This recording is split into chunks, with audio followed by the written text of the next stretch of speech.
Hi guys, it's Alex here with Recombo, and I have here the new HTC One Mini alongside its bigger brother and HTC's flagship, the HTC One. Now I'm going to show you a few of the similarities and differences between these two devices. First and foremost, you can see that the size. The Mini is, as the name suggests, a little bit smaller than the flagship. That's because it uses a 4.3 inch rather than a 4.7 inch display. This is also a 720p HD display rather than the full HD display that we've seen on the HTC One, which is an incredible display. Nonetheless, the mini screen still looks really nice. Very punchy colours, and it's, as you can see, still very responsive.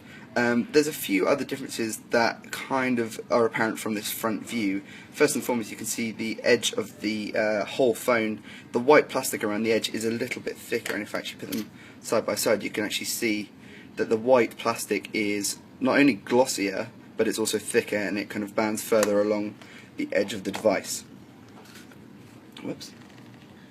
Cancel that. The metal body on the front, on the top and the bottom here is obviously the same. We're having the same zero gap design language between both devices, so you can see a very strong design language now permeating through HTC's 2013 device lineup as it's kind of expanding through the year. And we also have HTC Boom sound present on the Mini as well, so you get the same stereo speakers on the front of the device. If I flip both phones over as well, even though it's a full metal body pretty much, we have all integrated aerials as we have with the One on the Mini, and we have Beats audio again, of course, although this time it's grey for some reason.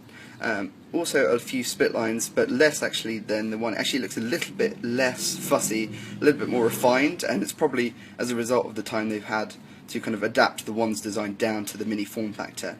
And you'll notice the camera surround is a little bit smaller, but it is still in fact the same 4.3 ultra pixel camera with all of the same great camera features like HTC Zoe that came with the One also come to the One Mini.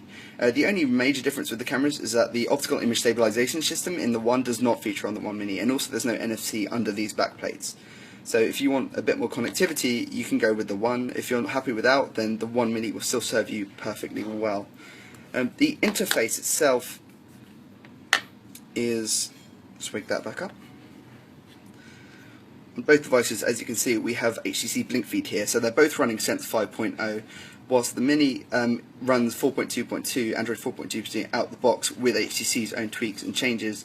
The HTC One doesn't. It obviously ran a 4.1.2 when it launched, and it's just about to hit an upgrade to 4.2.2. Aside from that, hardware-wise, internally, we have a 1.7 GHz quad-core processor with 2 GB of RAM powering this phone here. So you know you're going to get a really premium experience. 3D games will run absolutely fantastically. We haven't been able to test it out, but the 1.4 GHz Qualcomm Snapdragon 400 inside this is paired to 1 GB of RAM, so the specs are a little bit more frugal, but should still offer a really smooth experience. And from our first meeting with the One Mini, it still feels really snappy and slick and smooth, so you shouldn't find any major issues with that. So that's a very quick comparison between these two great devices. Head to Recombo.com for anything else. Drop us a line down below if you've got any questions, and thanks a lot.